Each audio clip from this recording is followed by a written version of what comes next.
In this week's class, we talked about organizational decision making, and specifically, we talked about the garbage can model.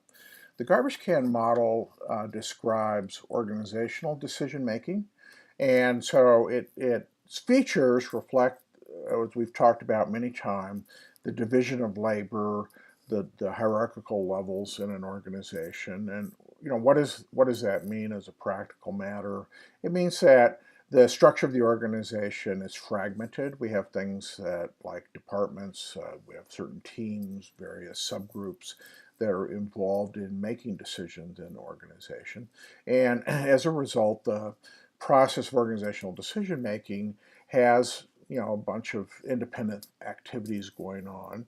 And those activities can be understood with what the garbage can model describes as four sub-processes, all of which, very key, operate independently of one another.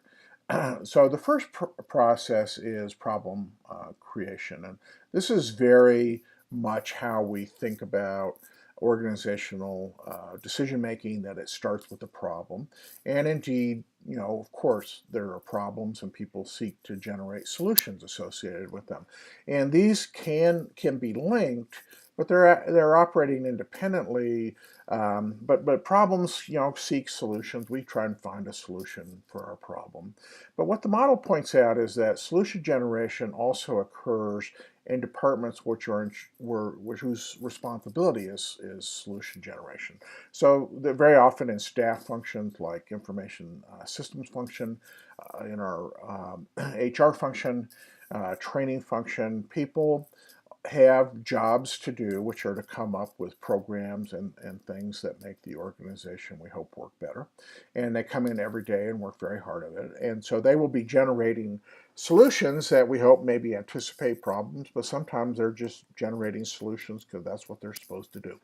And they will try and then roll out those solutions, whether they solve a problem or not. In fact, they might even create a problem.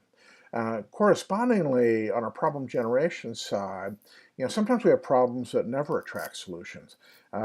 We don't know how to solve them. They're persistent. They're often annoyances.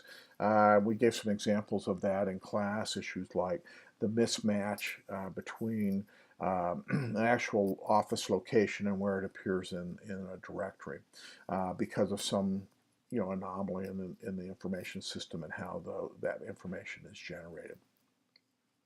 The third process that is occurring is actor participation. We in class called this shifting participants. Think of it as the same thing. As people come and go, they give their efforts to and join in certain situations or not. They're hired, they retire, and so this coming and going and the shifting of attention is part of decision making and whether decisions get made or not, or problems actually get solved. The fourth of the independent problems is the creation of choice opportunities. And one of the key features here that we talked about is understanding that choice opportunities aren't always where they appear. They may appear in informal social systems or situations like, poker parties or bowling or the kind of thing, playing golf, are all kinds of informal places where people get together and talk. And in some organizations, people are just so busy during their day-to-day work that it's not surprising that the choice making, the discussion, the reflection actually bleeds out of the workplace into informal relationships. And one of the features that is definitely captured by the garbage can model and captures some of the anomalies here is that people are time poor. They don't have the time to deal with every single problem. They have to prioritize. It's hard to get solutions sometimes for certain problems. Active participation is a separate process because people have too much to do. And then again, this choice opportunity situation can arise because people don't have the time to do it, maybe, or don't have the preparation to solve problems in the forms in which we think they might be solved.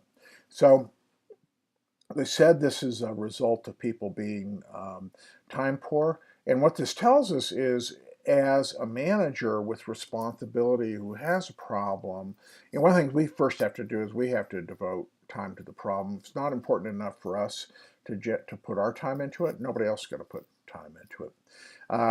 The garbage can model, what it describes is an apparent disorder, but that's really does not mean that decisions aren't made. That what happens is decisions get prioritized. Really important problems they attract solutions, they attract options. People want to work on them. Choice opportunities are created for them.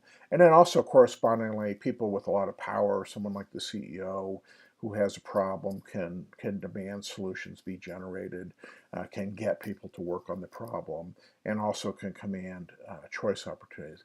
But the independence of it and understanding that it just is not automatically coordinated tells us that as a manager, if we want to get our problem solved, we really must intervene and give attention to each of these issues. So it involves investing time.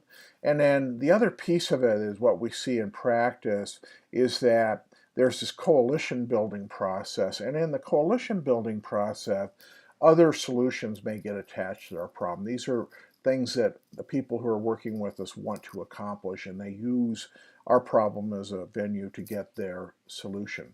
One of the key things we talked about in class is that when we're building our coalition, people aren't necessarily joining us because they want to solve our problem. They're joining us because they have something they want to accomplish, maybe an associated problem they want to solve, a solution that they want implemented, and they see our problem as a vehicle for getting the attention and the resources allocated to get their solution implemented. So very key, as we talked about the garbage can process, is it's really leadership is extremely critical in moving things forward in the system. The systems can operate on autopilot. On autopilot, they look a lot like the kind of lack of attention that drives us crazy about bureaucracy. Standard procedures just kind of chunk along. A lot of problems don't get addressed. And so it's with the intervention of leadership that our problem gets resolved. And as we talked about in class, our capacity to actually become problem solvers, to intervene in the system, is very career enhancing for people. It gets attention, it gets noticed, and so it's a way for people in lower level management, middle management positions to also get recognized as leaders. Under the further reading, the Allison and Zelikow book, Essence of Decision, is focused on the Cuban Missile Crisis. It takes separate lenses. It looks at different ways of analyzing the decision making in the Kennedy administration during that crisis, and it has in its organizational decision model a lot of stuff that's very similar to the garbage can model. It doesn't use exactly that terminology, but it is really in a real in-depth case study way describing a garbage can process. James March is a professor at Stanford University and is really one of the premier of the organizational decision theorists, people who look at organizational decision making. He has a book called A Primer on Decision Making, which are his Stanford lectures. They're extraordinarily abstract and lacking in examples. It's a pretty tough read. But on the other hand, it really is a definitive treatment on organizational decision making, starting with bounded rationality and including the garbage can model. Jim March was author of the book Ambiguity and Choice in Organizations, which is where the first idea of the garbage can model was introduced, and has become influential in how people think about the problems of making decisions in organizations, and especially the leadership contributions that get made. Finally, I have a movie to recommend. I think is the best business movie ever made, called Save the Tiger. Jack Lemmon won an Academy Award for his for acting in this movie. It is an R-rated movie. I should give you a pre-warning on that.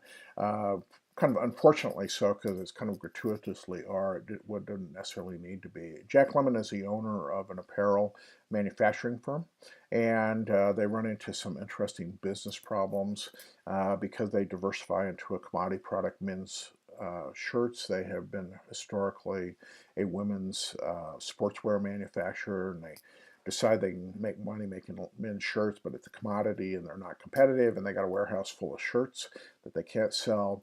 And his members of his management team are advocating that he hire an arsonist to burn down the warehouse so that they can recover all they've put into these shirts and get out of making shirts. And so the movie is about him trying to make the decision of whether to hire the arsonist or not. And so in the course of the movie, he is talking to different individuals in the company. There's this real sympathetic side of if the company goes under, what does it mean to these very long-term employees? It's a tough decision he's facing. But again, it's one of these situations. There's a problem. There's solution advocates. There are a variety of participants who are going to be influential, who he's talking to, and then ultimately, how does he go about making this choice? So, a really great movie. There are times of it that are comic, and there's also a lot of drama involved in it. Certainly an older movie, but one that's really, I think, as a commentary on day-to-day business activities, one of the best movies ever made.